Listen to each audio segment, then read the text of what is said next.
After watching this, your perspective on women will change forever.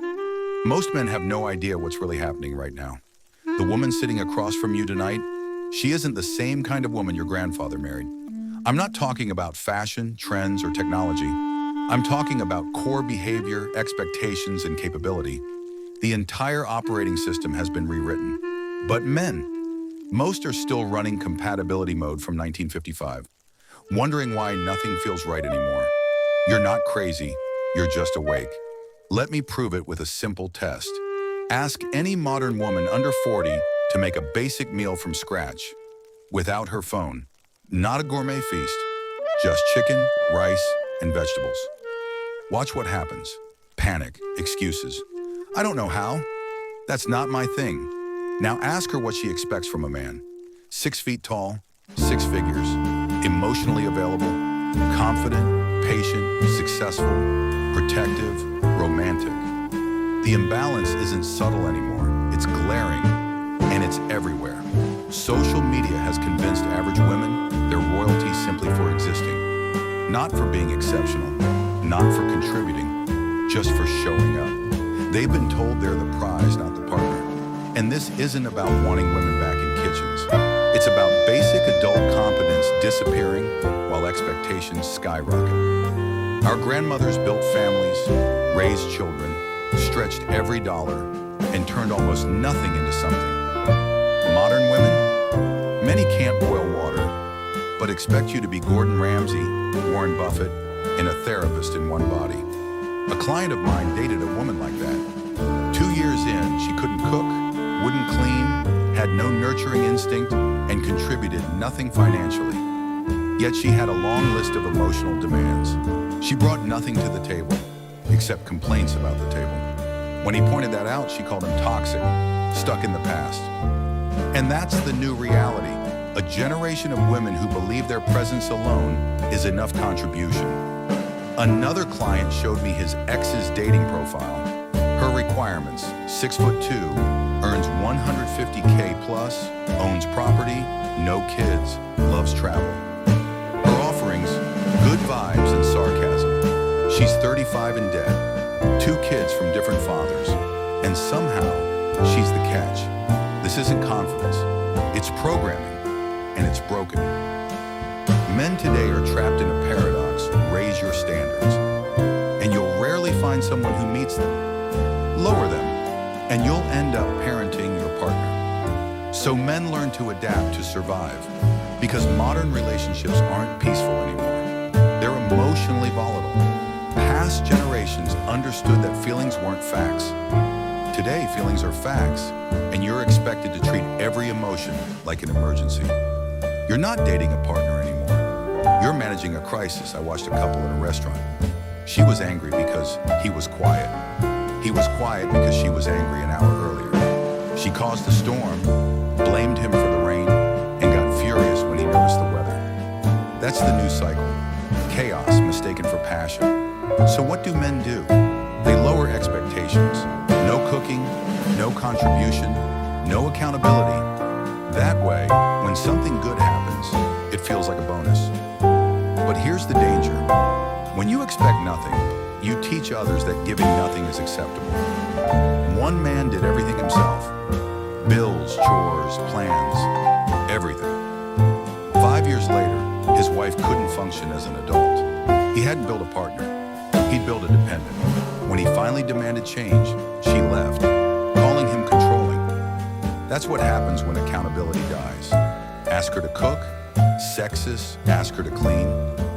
Patriarchy, ask her to contribute financially. Not her job, but expect a man to do everything. That's knowing her worth. This isn't equality, it's entitlement with lipstick. Relationships were built on reciprocity, give and receive, build and support. Now it's all about what she gets, never what she gives. Men who accept that imbalance end up grateful for crumbs, thankful for minimal effort, celebrating mediocrity, and slowly they forget what real partnership even looks like. Respect dies, love fades, and 2 strangers stay together out of habit, not connection. Maintaining respect today Because the moment you set one, you're controlling. The second you ask for effort, you're oppressive. Our grandfathers didn't live like this. Their wives appreciated effort. Today, your effort is expected, not respected. Work 60 hours a week, bare minimum. Fix the house, your job, ask for dinner. Revolutionary War. I had a client, his wife hadn't worked in 8 years. He asked her to handle groceries. She said, "I'm not your servant." That's not partnership, that's entitlement. Now, men are expected to be traditional when it benefits her, and modern when it benefits her again. Provider when she's scared, feminist when she wants freedom. The rules shift hourly, based on emotion. The balance of masculine and feminine energy is gone. Women want masculine outcomes without masculine discipline, feminine privileges without feminine grace, traditional benefits without traditional responsibility. The equation doesn't work. And when you point it out, you're the enemy. Modern women operate on emotional logic. What feels right is right. Their wants become needs. Their feelings become truth. Rational conversation is impossible with an emotional operating system. Suggest splitting bills based on income, a logical, fair solution. She'll say, that's not equal. Because fairness isn't the goal. Comfort is. Cooking used to be contribution. Cleaning used to be partnership. Now it's oppression. Meanwhile, male provision is still mandatory. Men are still expected to carry the weight, but women have dropped the balance. You're told to respect women who disrespect themselves, support women who won't support you, commit to women who see commitment as control. The result? Men breaking silently under the pressure. Our grandmothers valued loyalty and peace. Modern women value validation and drama. The quality gap is massive. Skills have vanished. Expectations have exploded. It's not evolution. It's inflation. Emotional and relational. Every movie, every show, every ad tells women they deserve more. Tells men they aren't enough. It's programming. And it's everywhere. Women live freer and safer than ever, but they're angrier, lonelier, less fulfilled. Because comparison kills contentment, and social media fuels it daily. Men now face a brutal choice: accept dysfunction or walk alone. Most women under 40 have been programmed this way for life. Finding exceptions requires patience, clarity, and courage to walk away.